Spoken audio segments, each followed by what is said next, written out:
let's talk about what we're doing, because we will be out and about. So we started it off with Mallory. And which games, why are you going to the beautiful 915? A lot of reasons. The food. Let's start off with the food. The views. The football. So we are actually, our college football insider Mike Craven and I are both heading down there. He's flying up from Austin, so we're going to be meeting up in El Paso. Nice. Yeah, he got a rental car down there, so he's like, hey, I'll just pick you up from the airport on Friday or whatever. And I was like, all right, cool. So tomorrow night, we're going to get a little bit of high school football action in. We're going to El Paso Pebble Hills at Canutillo. So that'll be a lot of fun. We'll talk obviously more about those two teams. They got a lot of talent on both sides going into that game. But on Saturday, we are going to get some college football action because we are kicking week 0 off of the college football season at UTEP versus UNT. Call. So, yeah, call. That's nice. That'll be a lot of fun. You can't call because you're going to be there as a reporter, but I'll be watching that one on my phone probably at the Dome, so I can call. Yeah, I cannot.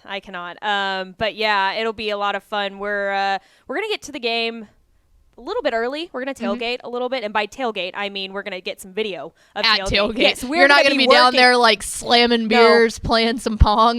We're not going to meet up with the frat guys down there and having a party with them. No, we're going to be taking TikToks and stuff like that. We're taking video, getting some interviews and stuff like that. We're going to try something a little different this year in terms of the college football content that we get at actual games. I love it. We want to go more video style because ROF, the Republic of Football, our college football podcast, is video. Yeah. So we were like, hey, might as well bring a camera and a mic down there. We can get some interviews, and since we know Dana Dimmel and Seth Luttrell really well, hopefully we can get a couple of post-game interviews as well with them and coaches and stuff like that. So, yeah, and then Sunday we're going to break down both games of the weekend. So it'll be a lot of fun. That's a lot awesome. of work, but a lot of fun. I'm so hyped up for y'all. One, for you to get to experience El Paso for the first time. I got to go twice. I was lucky enough to get to go twice last season.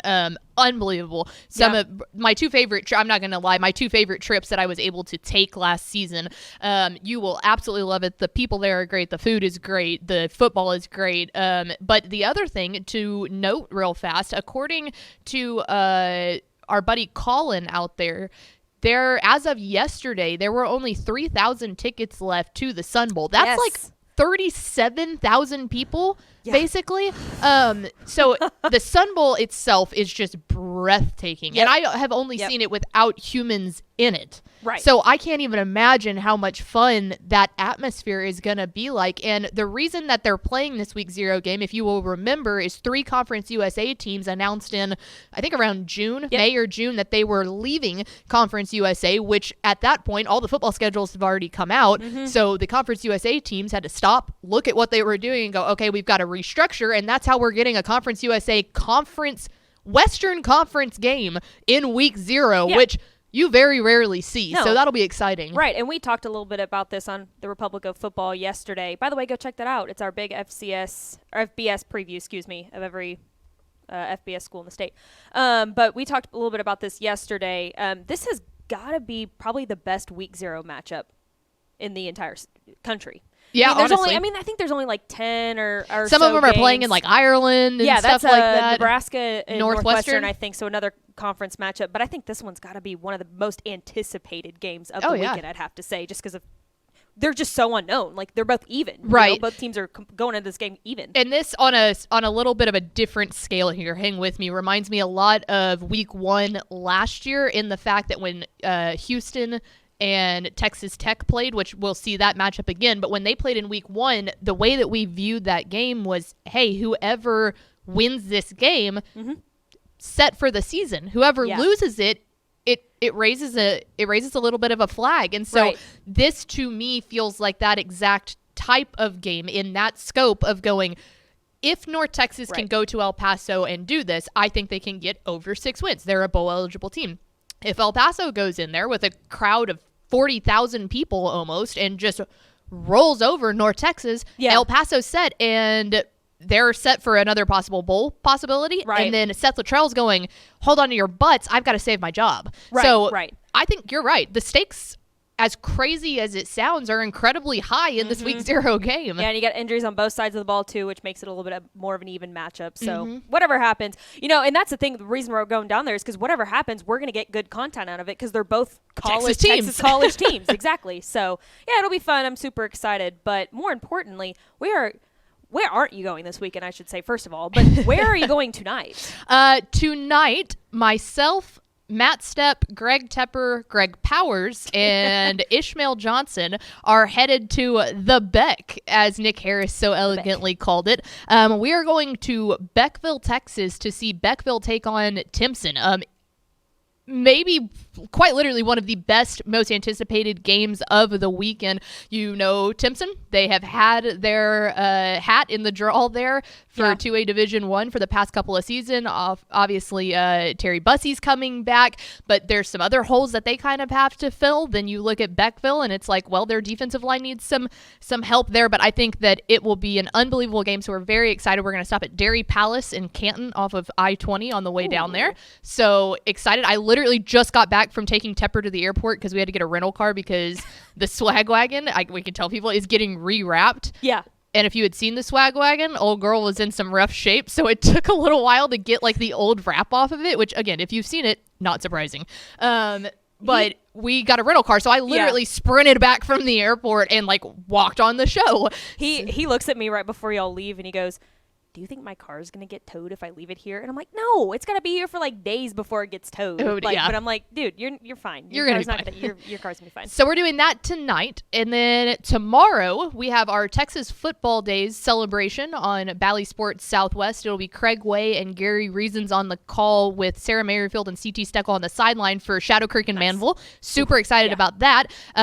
In the studio back in Las Colinas, it'll be Greg Tepper, Aaron Hardigan, myself, and Coach Ken Purcell. So excited about that. Will be different. I went to pick out my outfits, and usually it looks like this. It's Dave Campbell's. It's the nice kicks. Little. Oh, you can't even see the kicks. Whatever. Nice little pair of kicks there.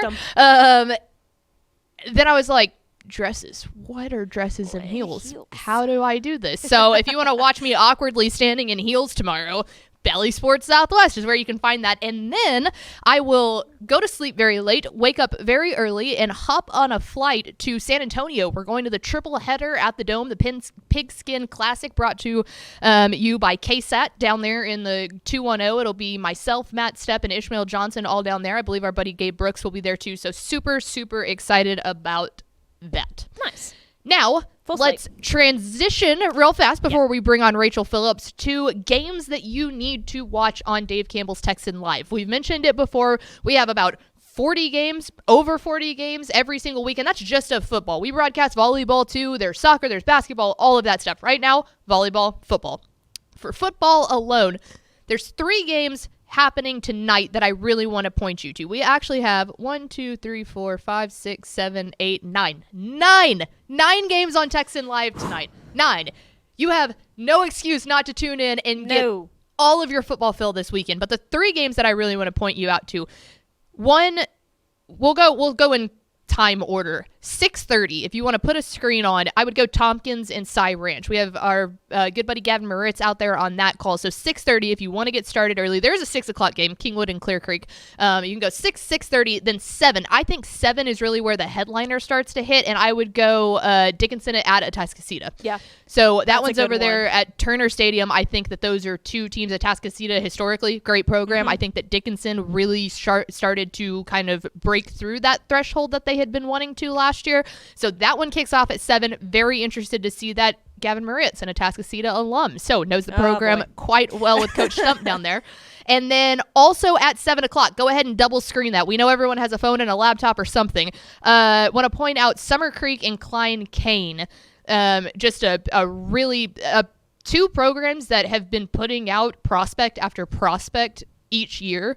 But Chase Snyder on the call for that one out at Klein Memorial. So there you go. Those are the top 3 that I would probably watch tonight. I do want to point out, too, we just had a comment like this in our Facebook comments. It was somebody posting a link to the stream that was not accurate. So please watch out for those fake streaming links. They are going to be everywhere this year. And if it's not coming from our Texan Live account, it's verified, I believe, right? I think so. I think it's verified. I mean, you can just click on it and tell which one is verified. Or coming from our Dave Campbell's account, don't click on it. It's likely a scam. So I just saw that in the comments and was like, ooh, maybe we should make an announcement. Yes, absolutely. So, the best way to not click on that, go to TexanLive.com. And then there's a search bar up there, so you can search whatever team you're looking for. You don't have to sit there and scroll through all 40 games that we have going on this weekend, but TexanLive.com.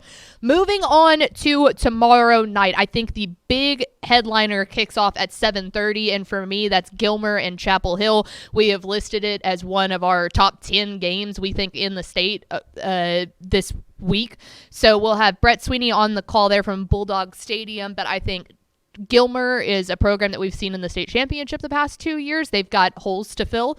Obviously, losing quarterback Brandon Tennyson will be a big hole to fill, but Chapel Hill is a team that there is scary. big chance we're seeing them at AT&T Stadium in December, and I feel confident in saying that. Jeff Reardon's squad, he told us 2 years ago, watch out for this class, and he was not lying. I mean, playmakers all over the field, and half of them are sophomores or juniors. So guess what? They're not going anywhere. They're going to be back next year, too. But that's a fantastic section of games to watch out there kind of in the eastern part of the state. Then we'll head to another 7:30 game, and we're going to go to the Austin area for this one. Wimberley and Canyon Lake. I like this.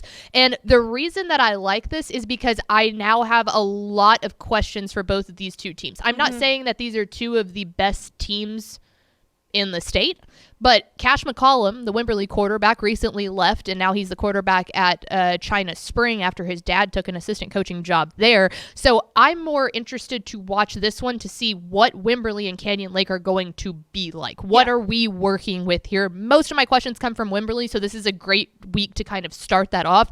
But if you're looking something before then, 7 o'clock, Cy Park and Westfield. Gavin Moritz again out there at Planet Ford Stadium, which is an immaculate stadium. It is awesome. I've never been. Yeah, you got to go. It's really new. I think it's only about 3 years old. But that one, interested to see that. And then finally, on Saturday, 2 games I really want to point out here. One of which scheduled by our associate producer, so I'll let her take the wheels on this. Saturday, what is happening at noon? At noon, we've got a DFW game on Texan Live, guys. It's going to be Temple traveling all the way to McKinney.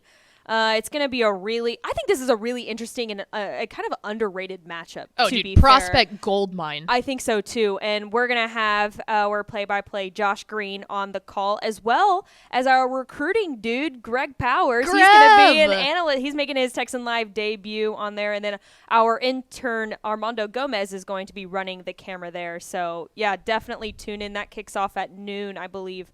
On Texan Live. So check that one out. Really, really fun. Let's go. And that's our only noon game. Everything else starts at 6 or 7. So you have no choice. Yeah, if you're looking for midday Greg Powers, which everyone should be looking for midday Greg Powers, there you go. We got you covered. And then if you are looking for a later game, I'm very interested in Cy-Fair and Bridgeland. We'll have Michael Silvers and Brent Hallmark on the call for that. The reason that one, again, much like how we talked with Wimberley, losing their quarterback, well, that one was for a transfer. Yep. Transfer. Moving, whatever you want to call it. The reason that I like this one so much is because what does Bridgeland look like without Connor Wigman? Is it going to be Hudson Pollard that steps up? We don't know. So it'll be very interesting to see what Bridgeland looks like against a Cy-Fair team that is pretty good year in and year out. So there you go. TexanLive.com. We've got you covered all weekend long. We are so excited to get the season kicked off, but make sure to watch games regardless of where you're at on TexanLive.com.